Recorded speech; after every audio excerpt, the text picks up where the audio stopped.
빌립보서의 말씀을 함께 묵상한 지 벌써 여러 달이 흘렀습니다. 이제 마침내 결론에 이르고 있습니다. 빌립보서 강해는 내일로 마쳐지게 될 것입니다. 미국의 저명한 신학자인 더글라스 믹스라는 분이 계십니다. 이분의 명저 가운데 God the Economist라는 책이 있습니다. 하나님은 경제 전문가시다 하는 책입니다. 자, 이코노미스트의 앞에 E를 대문자로 쓰고 있습니다. 그 앞에는 정관사 더가 붙어 있습니다. 사람들은 쉽게 간과하지만 우리 하나님은 최고의 경제 전문가이십니다. 본래 영어의 이코노미는 히라보의 오이코노미아에서 나온 말입니다. 오이코노미아는 살림을 의미합니다. 우리는 각각 살림을 하고 있습니다. 가정은 가정에서, 기업은 기업에서, 국가는 국가에서 살림을 운영합니다. 경제 활동을 하고 있는 것입니다. 우리 하나님은 우리의 가정도, 우리의 기업도, 우리의 국가도 살피시지만 우주의 살림을 이끄시고 있습니다. 우리의 과거와 현재뿐 아니라 우리의 미래까지도 내다보시고 이끄시고 있습니다. 자, 하나님께서 경제 전문가시다 하는 사실을 우리는 성경에서 더 분명히 알 수가 있습니다. 성경에서 이 돈과 이 재물과 부에 대해서 몇 번이나 말씀하실까? 한번 조사를 해봤습니다. 몇 번이나 말씀하시겠습니까? 힌트로는 믿음은 272번, 사랑은 570번을 언급하고 있습니다. 성경은 돈과 재물에 대해서 몇 번 언급하실까? 자, 모두 2350번입니다. 성경은 재정의 큰 원칙 하나를 말씀하고 있습니다. 그것은 재물을 소유하고 쌓아두고 깔고 있지 말고 사용하고 흘려보내고 나누고 베풀어야 한다는 것입니다. 오늘 본문에서 바울은 빌립보 교회를 칭찬하고 있습니다. 우리 함께 읽어보겠습니다. 그러나 너희가 내 괴로움에 함께 참여하였으니 잘하였도다. 자, 빌립보 교인들은 바울이 감옥에서 괴로움 당함을 마치 자신이 괴로움 당함으로 생각을 했습니다. 그래서 바울의 괴로움에 참여합니다. 그들은 헌금을 모아서 에바브로를 통해 바울에게 보냈습니다. 자족함을 알고 자족함을 배운 사도였지만 그러나 바울은 그들의 도움이 필요 없다고 말하지 않습니다. 그래서 그들의 도움이 감사할 필요가 없다고 생각하지도 않습니다. 바울은 그것을 받아들고 정말로 귀하고 감사하다고 말하고 있습니다. 거기에는 그들의 사랑이 담겨 있었습니다. 빌립보 교회 역시 부유한 교회는 아니었습니다. 초대 개척된 교회입니다. 자, 그러나 빌립보 교회는 사랑을 담아서 사도에게 보내고 있었습니다. 옛날 우리가 가난하게 살 때 흉년이 들면 아이들은 배가 터져 죽고 부모는 배가 고파 죽는다 하는 말이 있었습니다. 이렇게 된 것은 바로 사랑 때문입니다. 부모는 배가 고프니 아이들 배고플까 봐 더욱 먹이게 되고 그 바람에 아이들은 과식을 해서 고통을 당하고 부모는 굶주려서 고통을 당한다는 것입니다. 부모 자신은 먹지 못하지만 아이들이 먹는 것을 보면 한없이 기쁜 것입니다. 오늘 빌립보 교회의 선행은 우연이 아니었습니다. 바울은 말합니다. 빌립보 교우 여러분, 여러분도 아는 바와 같이 내가 복음을 전파하던 초기에 마케도니아를 떠날 때 주고받는 일에 협력한 교회는 여러분밖에 없습니다. 자, 우리 같이 읽겠습니다. 내가 데살로니가에 있을 때에도 여러분은 내가 쓸 것을 몇 번 보내어 주었습니다. 빌립보 교회는 평소에 사도 바울을 도와왔습니다. 그리고 이제도 돕게 되었던 것입니다. 빌립보 교회는 은혜를 아는 교회였지만 다른 교회들은 그렇지 못했습니다. 바울은 빌립보 교회가 주고받는 내 일에 참여하였다라고 말하고 있습니다. 자, 우리는 이처럼 주고받으며 살아가게 마련입니다. 그런데 어떤 사람은 자기는 주기만 한다고 생각합니다. 그래서 받은 적이 없다고 말합니다. 반대로 어떤 사람은 나는 줄 것이 없고 받아야 한다고 생각합니다. 그러나 이것은 다 잘못된 생각입니다. 사람은 주고받는 것에 균형이 있어야 합니다. 꼭 물질로 주고 물질로 받아야만 할까요? 때로 물질을 받으면서도 정말로 고맙습니다 라고 정중히 인사를 할 때 그 인사의 말 한마디도 주는 행위라고 할 수가 있습니다. 보답이 될 수가 있습니다. 부부간에도 부모와 자식 간에도 이와 같은 균형이 이루어져야 하는 것입니다. 부모가 다 해주는 것 같지만 그러나 아이는 아이대로 고마움을 표시할 수 있도록 배워야 합니다. 어머니 생일이라고 저금통을 깨서 아이가 선물을 가져왔습니다. 그러나 속으로 여간 좋아하지 않습니다.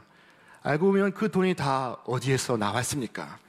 그렇지만 그런 일이 어머니를 기쁘게 하고 있습니다. 이 주고받는 일이 이처럼 균형이 갖추어져야 합니다. 주고받는 일에 대한 사도 바울의 신학적 입장은 이와 같이 표현되었습니다. 우리가 너희에게 신령한 것을 뿌렸은즉 너희의 육적인 것을 거두기로 과하다 하겠느냐. 자, 신령한 것을 주고 물질을 받았다는 것입니다. 사도 바울은 저들에게 영생을 전해 주었습니다. 생명의 복음을 가르쳐 주었습니다. 얼마나 큰 것을 전해 주었습니까? 그러나 사도 바울의 선교의 사역에 오직 빌립보 교회만 참여를 합니다. 주고받는 일에 참여한 교회가 너희 외에는 없었다고 말하고 있습니다. 자, 그렇다고 사도 바울이 지금 누구를 비판하고자 하는 것이 아닙니다. 다만 빌립보 교회를 칭찬하고 빌립보 교회의 유익을 더하게 하기 위함입니다. 그는 이처럼 말하고 있습니다. 나는 선물을 바라지 않습니다. 나는 여러분의 장부에 예금 통장에 유익한 열매가 늘어나기를 바랍니다. 자, 바울이 정말로 구하는 것은 그들의 유익이었습니다. 헌금을 보낸 빌립보 교회에 더욱 큰 유익이 있기를 기도하고 있습니다. 여기서 유익이다 하는 말은 투자 혹은 예금이란 말로 바꾸어 표현할 수가 있습니다. 헌금을 모아 주님의 선교의 사역에 동참한 것을 마치 은행의 예금에서 그 이자가 불어나는 것에 빗대어 표현하고 있습니다. 자, 기부를 하면 잔고가 주는 것이 정상입니다. 그러나 바울은 반대로 그들의 잔고가 늘어날 것을 예상하고 있습니다. 자신은 갚을 수가 없습니다. 그러나 하나님께서 그것을 갚아 주실 것을 그는 믿고 있습니다. 하루는 예수님께서 당신을 초대한 사람에게 이와 같이 말씀하셨습니다. 너희는 점심이나 저녁을 잘 차려놓고 사람들을 초대할 때 형제나 친척이나 잘 사는 이웃을 초대하지 말라. 그렇게 하면 너도 그들의 초대를 받아서 네가 베푼 것을 도로 받게 될 것이다. 그러므로 너는 잔치를 베풀 때 오히려 가난한 사람, 불구자, 절름발이, 소경을 초대하여라. 그리하면 너에게 복이 있으리라. 의인들이 부활할 때 하나님께서 대신 갚아 주실 것이다. 자, 예수님은 오히려 갚을 수 없는 사람들을 초대하라고 말씀하십니다. 그들을 초대하는 이유는 놀랍게도 그들이 되갚을 수가 없기 때문이라고 말씀하고 있습니다. 정말로 이상합니다. 우리가 초청할 수 없는 이유를 예수님은 오히려 초청해야만 하는 이유로 바꾸어 말씀하고 있습니다. 이것이 위대한 경제학자이신 하나님의 놀라운 경제학입니다. 친구와 형제와 친척과 부한 이웃은 얼마든지 되갚을 수 있습니다. 그러나 가난한 사람, 몸 불편한 사람, 저는 사람, 맹인은 갚을 능력이 당시에 없었습니다. 그리고 이들을 대접하는 것은 하나님을 대접한 것이 되어 하나님께 빚을 지게 하는 것입니다. 자, 대가를 바라지 않고 섬겼는데 최후의 심판의 때 하나님께서 갚으십니다. 그들이 갚을 능력이 있어서 복이 아니라 오히려 그들이 갚을 능력이 없기 때문에 내게 복이 되는 것입니다. 여러분, 우리 자신의 미래를 위해 그들을 초대하라 하신 이 말씀은 페이백, 되갚기가 아니라 페이 포워드, 앞으로 갚기입니다. 이 되갚기에는 장차 우리가 받을 복이 없습니다. 아무런 보답을 기대하지 않고 오히려 그가 보답할 능력이 전혀 없기 때문에 그에게 호의를 베풀 때 그들이 갚을 능력이 없으므로 오히려 내게 복이 되리라 말씀하고 있습니다. 여러분의 미래를 위해 현명한 투자를 하실 수 있기를 바랍니다. 성경은 말씀합니다. 우리 함께 읽겠습니다. 가난한 자를 불쌍히 여기는 것은 여호와께 구워드리는 것이니 그의 선행을 그에게 갚아주시리라. 그리고 우리가 어떻게 하나님께 구워드릴 수가 있습니까? 우리가 가진 모든 것이 하나님께로부터 받은 것입니다. 그럼에도 가난한 사람을 돌보고 섬길 때 하나님께 물질을 구워드리는 놀라운 경험을 하게 됩니다. 주님은 장차 모든 천사들과 함께 이 땅에 임하실 것을 말씀하셨습니다. 그때 모든 민족, 모든 백성이 나와 심판을 받게 될 것입니다. 그때 세상 모든 사람은 두 그룹으로 나뉘게 될 것이라 말씀합니다. 하나는 구원받을 자의 그룹이요, 하나는 저주받을 자의 그룹입니다. 성경은 말씀합니다. 목자가 양과 염소를 구분하는 것 같이 하여 양은 그 오른편에 염소는 왼편에 두리라. 자, 오른편에 의인이 서고 왼편에 악인이 섭니다. 오른편에 복받은 자들이 서고 왼편에 저주받을 자들이 서고 있습니다. 오른편에 선자들에게 말씀하시기를 장세로부터 너희를 위하여 예비하신 나라를 상속받으라 말씀하시고, 왼편을 바라보고는 너희와 너희의 마귀를 위해 예비된 영원한 불에 들어가라 말씀을 하십니다. 예수님은 그 이유를 이와 같이 설명하십니다. 내가 진정으로 너희에게 말한다. 너희가 여기 내 형제 자매 가운데 지극히 보잘것없는 사람 하나에게 한 것이 곧 내게 한 것이다. 그때 의인들은 물었습니다.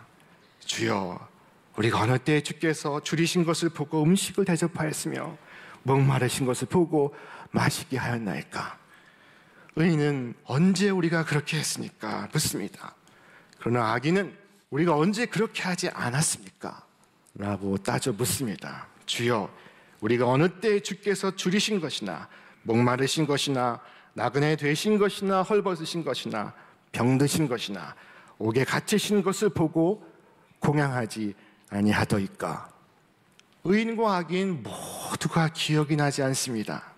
불식간에 의식하지 않고 한평생을 살아갔습니다.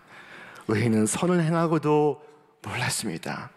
악인은 행하지 않고서도 모르고 있습니다. 두 그룹이 완전히 대조가 되고 있습니다.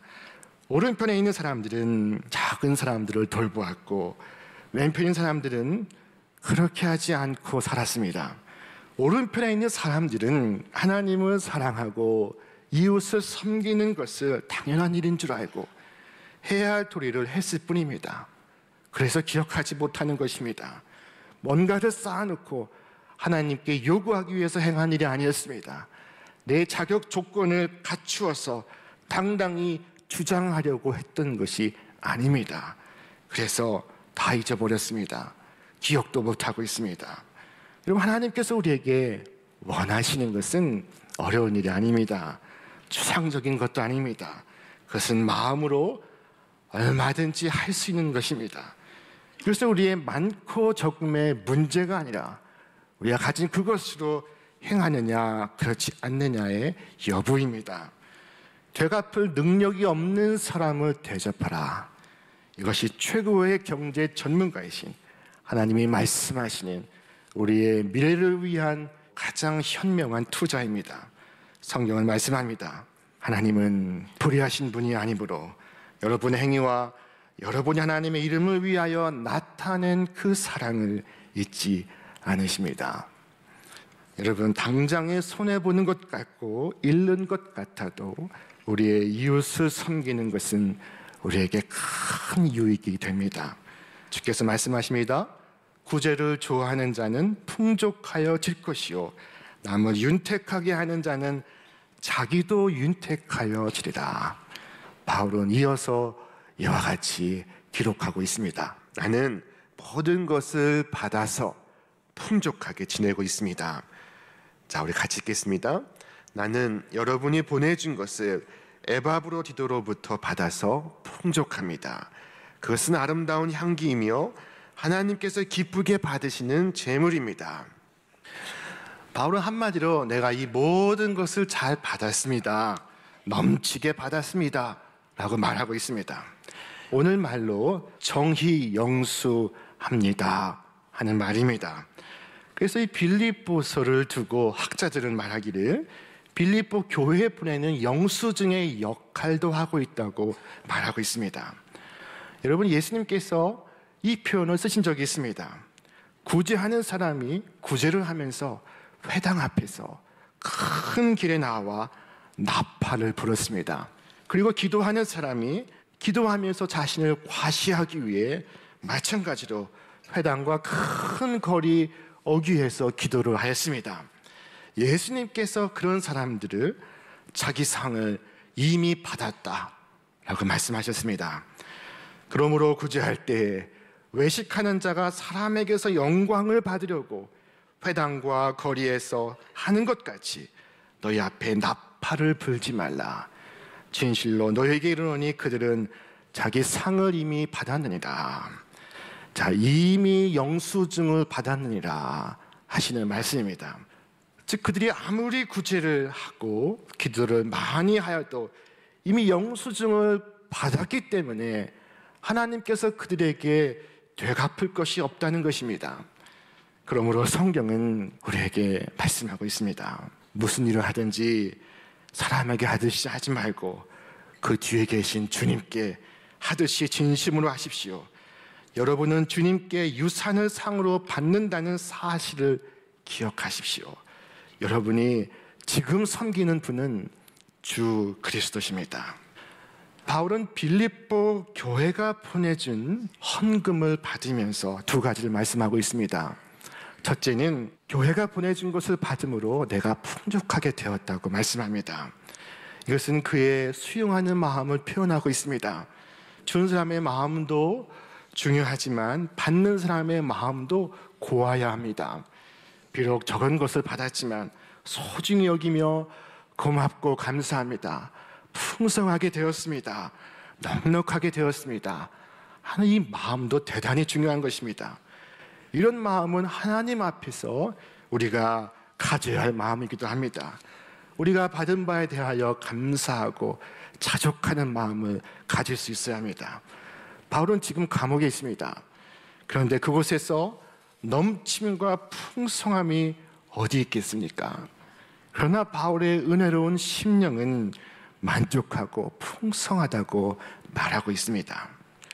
둘째로 바울은 빌립보 교회가 보내준 헌금을, 자신에게 보내준 성금을 향기로운 제물이라고 말하고 있습니다.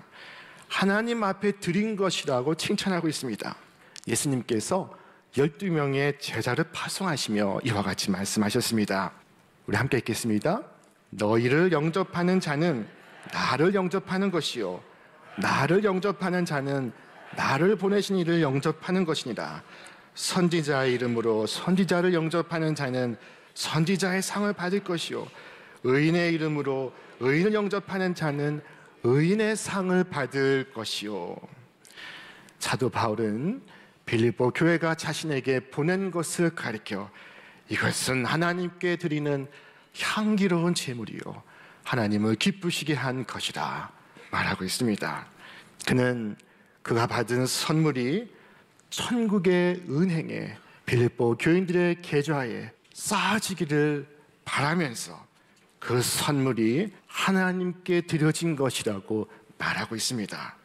그리고 이와 같이 말씀합니다. 나의 하나님이 그리스도 예수 안에서 영광 가운데 그 풍성한 대로 너희 모든 쓸 것을 채우시리라. 나의 하나님은 풍월로 들은 하나님이 아닙니다. 책에서 읽은 하나님도 아닙니다. 나의 하나님은 상상 속에 거하시는 분도 아닙니다. 내가 경험한 하나님, 나를 인격적으로 만나 주신 그 하나님, 나를 수렁에서 건지시고 영원으로 끌어올려 주신 그 하나님을 말하고 있는 것입니다. 바울에게 하나님은 곧 나의 하나님이셨습니다.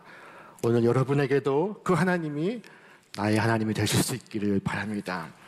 하나님은 언제나 바울의 삶에 필요한 것을 채워주셨습니다.